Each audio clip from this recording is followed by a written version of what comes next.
From Sweet 16 to Final 8, the San Jose Earthquakes have punched their way to the next round of the U.S. Open Cup, eliminating the Portland Timbers in a narrow 1-0 win, courtesy of Jack Scan. My name's Kevin, I'm joined by Luis, and together with the Quakesaholics. We're excited about this one, and hope that you are too. So, to get us started, Luis, initial thoughts on this game? Yeah, I think it was a pretty back and forth game. I was actually really impressed, honestly, by just the intensity physically for the entire game.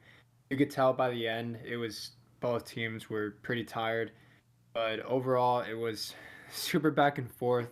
It probably shouldn't have gone to overtime, to be honest with you, but overall, I mean, I think the better team won. There were a few questionable calls, but it was a really good feeling when that goal went in and when the final whistle was called. Yeah, questionable calls for sure. It feels like a theme when we play against Portland that we just have bad officiating, but thankfully, luckily, we did get through. I agree that this shouldn't have gone to overtime. I mean, you look at the teams, we rotated heavily against New England, and we got basically our first team with maybe the exception of a 9 or a goalie because of the injuries that we have. And then you look at Portland's side, and they were thin in terms of their MLS regulars. I expected a lot more going into the game, but we went through, and that's all that matters, so it is what it is. And we're going to give our thoughts on all the players, but as we do that, it's important to keep in mind that the point of this game was to win it. This game could not be described as anything less than a must-win game in terms of the nature of this being a single-game elimination tournament, in terms of us playing at home, in terms of the risk that we took ultimately in rotating so much against New England and maybe leaving some MLS points on the table. And for how important it is for this team to finally be able to chase important games and to be getting meaningful victories. The only thing that this club has been successful at, if we look at the past 5-10 years, is being unsuccessful. We haven't hosted playoff games. The ultimate games that we play are play-in games for the playoffs. And that, after so much time, is just unacceptable. And yes, we had the Leagues Cup run last year, which was magical in its own sense. But apart from that, like, you look at these past years and it's like, what have we even been playing for? And even things like the Cali Clasico, which for years have been amongst the most important games we've played, we don't even get that on 4th of July weekend anymore. I mean, because of marketing, because of money, the LAFC, LA Galaxy game has just taken precedent over that, right? So we get pushed either a week before or a week after. We don't even get that, what used to be one of the most important games of the MLS schedule, regardless of who's your team, right? And I mean, even this past weekend was supposed to be like a rivalry weekend, and why are we playing against New England Revolution? And we've seen this many times. Sometimes we get paired up against Vancouver Whitecaps on the rivalry weekends, and sometimes it's been Columbus Crew. And I think part of this too is we're chasing these wins, we're chasing these meaningful victories. We want to compete in this competition, and U.S. Open Cup is something that has been kind of in the crosshairs of MLS and Don Garber for, 2-3 years now because of Leagues Cup. I think part of it too, at least for me anyways, is wanting to make a deep run in this tournament, ultimately, hopefully, winning this tournament, lifting a trophy, and to really show the league and everyone that's around in, U.S. soccer that the Quakes are here. This is a serious team. We've had talented players come in and out of this squad for years now, and either because of circumstance, injuries, I don't know, the managers being incorrect, we just haven't been able to do that. And I look at this game and I say, yeah, the attendance wasn't great. I'm sure that the TV numbers weren't great, but for the people that were there, for the people that are involved, for us Quakes fans, this is an incredibly meaningful game. This is a meaningful tournament. And to be now in the final 8 is a remarkable milestone. And I understand that the perception of the U.S. Open Cup is that, okay, there's only 16 MLS teams. That isn't what it used to be. And even back when all MLS teams competed, there was heavily rotated squads. I get that. I understand that. But the further along we get in this competition, the more these games mean. And I think it's also a way of getting people in the Bay and, people who aren't, the Quakesaholics, the people that aren't living and breathing this team, those kind of fans, it gets them more interested. And even yesterday, I noticed faces sitting around the seats that, we have as season ticket holders that were new faces. I saw people that came in with no merch, and by the second half, by the extra time, they go and they buy merch. And these important games, these games where you feel that there's a lot on the line, are super important in terms of satisfying that hunger that Quakes fans have of achieving glory. And we're in the quarterfinals now. We're only 2 games away from a final. 2 games. when was the last time we were ever able to say that, And yeah, we're going to go into all these players and we're going to, give critiques, give praises. But at the end of the day, we went through. That's all that matters. And we're super happy to have advanced into the quarterfinals. Okay, so let's go through the players. We'll just start from goal and we'll just go kind of one by one and give thoughts. So Earl Edwards Jr. in goal for this one as Daniel's out. Any thoughts on this one? Yeah, I thought he was really good. I think typically you want to feel comfortable by a goalkeeper. Like when the ball goes near him, you should want to, it should calm you down. I think there were a lot of moments where there was like a few shots that were kind of nervous, but and a few times where there was like maybe a breakthrough for Portland, where I kind of started to get concerned and I started to get really nervous, but and Earl Edwards would just, calmly or maybe not so calmly, but he'd get there, he'd make a save, and there's a few times too we had to go to ground, get low. He had to come out on a few occasions, and it would just kind of ease you. I think that overall this has been a solid performance. It's a second clean sheet, of course, getting after the New England game. So I was pretty happy with him this game. Yeah, I think he's definitely come around. The first two games that he played for the Quakes and MLS games, they didn't look too pretty for him stats-wise. It was like one of the lowest ratings we had ever seen. It was like a 4.3. I forget which game it was, but yeah, stats-wise. 3.4, I think. A 3.4? Yeah, even worse. Yeah. Yeah, I remember it being notoriously low. And I mean, we talked about it that we didn't really feel like all of that was on him. There was a lot of defensive failures that were going on there, but in this game, the defense was solid, and then when it was his time to shine, he came through. So glad to see that. And then, yeah, moving on to the defense, we started with Romney on the left, Munie in the middle, and Floriani on the right. I think Munie has been playing really good games, and he has been playing good games this whole season, but particularly ever since like the Messi game, the Inter Miami game. And then now this one, he's been looking solid. There were a couple challenges that I felt like he kind of flew into in the midfield and then didn't get cleanly, but in those mistakes he did good to recover. Yeah, I agree with you. I thought Daniel Munie was carrying the ball pretty well. Like I mentioned in the intro, Portland put in a lot of pressure right from the beginning. I think that they honestly they started the game a lot better than the Quakes. The Quakes, got into the game more as time went on, but I think that, to be under that kind of pressure for 120 minutes, that I couldn't even, I was feeling it from the stands. Like you could tell, like it was exhausting. Honestly, it was exhausting to watch.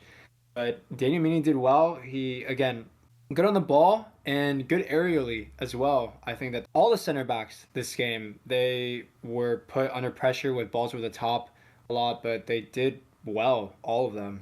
And yeah, like you said, Daniel Munie's been on a good streak recently. Aside from Daniel Munie, of course, also, I think that Max Floriani played a really good game.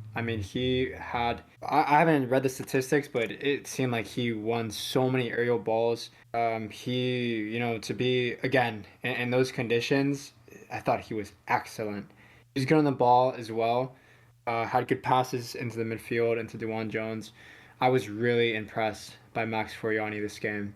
And I could see him getting more minutes in MLS. Hopefully he continues to get minutes in Open Cup, but yeah, great game from him. Moving on to the fullbacks, we had Costa on the left, DeJuan Jones on the right. This is something that we're getting very familiar with. I think this is just another game that they both showed what they're good at and showed what they're bad at. And I think Costa, the passing is still questionable, particularly crosses. When he, winds up to take a cross, half the time we're just already expecting that it's going to go who knows where into the stands. It never feels like it connects quite cleanly, but in terms of defensive solidity, it's always consistent. So good on one side, bad on the other. And then, of course, the engine of this team, both in this game and MLS, the center mid pairing of Bo Leroux and Ian Harkes. This pairing is, honestly, I've been thinking about it, it's probably one of the best midfield duos that I've seen in a long time for the Quakes. And this is a pairing that has been consistent every game they've played and has performed well offensively and defensively. This is something that I was a little bit concerned with not playing like a traditional 3 center mids and kind of the role that we expect Hernan Lopez to be playing as a 10, as a creative midfielder. And I thought ever since we went to this duo, I was worried about, okay, how are we going to have creativity going forward? And they've proven that just with the two of them, they know how to advance the ball up the field. this shouldn't be anything new to the Quakes fans, but it's good to continue seeing. And I think that, as particularly Ian Harkes, ran so much this game. It felt like he was all over the field, and Bo Leroux as well. But Harkes was just really hard to miss on that front. Yeah, definitely. I also think they had moments of quality too, of course, especially Leroux on the ball. I think there was a few times where Portland, kind of intercepted a few of his passes or just closed him down really quickly. But like you said, yeah, great performance from both of them. Then finally moving up to the attackers, we had Hernan Lopez on the left wing. That's something that we've been seeing in a couple games now. Buda playing down the middle because Chicho and Joseph Martinez are both injured. And then, of course, Espinoza on the right side. I think it's a big talking point with Hernan Lopez. He was struggling quite a lot this game during the first half. He was getting closed down really quickly. I think he had a few passes that got intercepted. There's obviously that one play where he made like a silly mistake, got the ball intercepted, lashed out, got a yellow card. I think it was just not a good game for him to play in, to be honest, just given like the chaos and the physicality of the game. I think that it's going to be a pretty big talking point. Obviously, we've been wondering why he hasn't played since he's been back for a while now. Obviously, he played for the Town FC and maybe like substitute appearance here and there, but this was a game where he started. He was expected to do well. Like you said, it's a weakened Portland lineup, but he was probably the poorest player on the day for Quakes, if I'm being brutally honest. So that's definitely a big concern. It was a big headache. I talked to you about it at the game. I think that Preston Judd coming on was the right decision. And it's concerning, obviously, given the money that he's on. Obviously, I think that his talent is unquestionable, but just the way Bruce Arena has his team, it is a concern. It's a big concern, and we'll see what his playing time looks like in the near future. We've talked about how this is like an A team for the Quakes. You could say that this is like an MLS level lineup, but it wasn't until the subs came in to actually get the job done for us. I mean, the play that ultimately got us the goal, the game-winning goal, was started from Preston Judd, passed to Mark Anthony Kaye. He takes a shot, and then Jack Scan cleans that up. That is 3 players that came off of the bench. So I don't know if there's anything to read into that.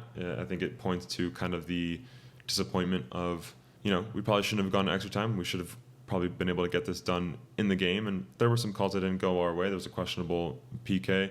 I haven't watched it back, but from what I've heard from people that did watch it on TV and from people that were closer to the play in the stadium, it sounds like the initial contact was just outside the box, and then it kind of transitioned into the box. And for that reason, the ref gave a free kick instead of a penalty. It was really disappointing to see. I know Espinoza was furious about it, throwing the ball, spiking the ball at the ground multiple times, which is completely understandable. But yeah, I mean, ultimately we got the job done. So whether it was a penalty or not at this point doesn't really matter, right? Yeah, I also I don't know if you remember, but there was that one handball shout like really early on, and I looked back at the highlights, and that was one where I think there were more complaints about the free kick that question of like, did the foul continue into the box or not? Did it start in the box? Whatever. But that handball also, I think that if there was VAR, would constitute a second check at least. And also, yeah, I mean, aside from the calls, like you mentioned too, there was just a lack of clinicality. Obviously, early on as well, there was that really good chance from Sonny Buddha, and I think, what I was thinking about is just the pace of the game. Probably just you kind of lose your head in those moments. Like even though the player was on the ground and he was able to get a touch, I think it just kind of like he was a bit overstimulated in that moment, and that's what kind of made him lose his head and send it way over the bar. But yeah, I also think at the end of the game when Portland made some of their subs, some of their more something closer to like a starting, A team lineup, I was concerned, to be honest. I think that the Quakes were kind of holding on for the last 20 minutes of regulation time. And then in extra time, I do think that the game kind of slowed down and it kind of went back into the favor of Quakes, and they were like the protagonists, you could say. But yeah, I mean, from your perspective, like how good was that goal to go in, right? Like it Oh was yeah. such a good feeling. Of course, they had their starting goalkeeper in net. We had Earl Edwards.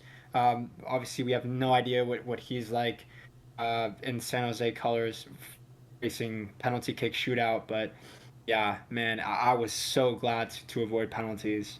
I just had such a intense sensation of relief when that goal went in. You know, there's one thing to celebrate a goal because of joy, and then there's another thing to celebrate because of relief. And this one was definitely the latter. I didn't think that in penalties we were going to be able to get it done. To be completely honest with you, just because of like the momentum that Portland had with their subs, and Right. then we look at the players that are on the field. Half of these names are completely new to us, right? So we don't know how they're going to play in a penalty kick shootout. Like you mentioned, Edwards being such a key role in that. And you just look at this video and you're like, okay, like who's gonna take this? Like, are we really gonna put all that responsibility on Bo Leroux being, so young and so new to the team? And then you look at some of the veterans, it's like even in this like center backs, Dan Munie, Max Floriani, they're young. And then with the players that came on, Jack Scan, that's more of like a veteran for the Quakes. But we haven't seen him take a penalty in a while. I mean, I guess what Paul Marie, Espinoza are the more obvious ones, but beyond that, I don't know who would step up to take penalty kicks. Yeah, I had a horrible feeling. But it honestly though, I was surprised, and the goal was kind of out of nothing. I think it was Bravo for them, their left back, who was really annoying.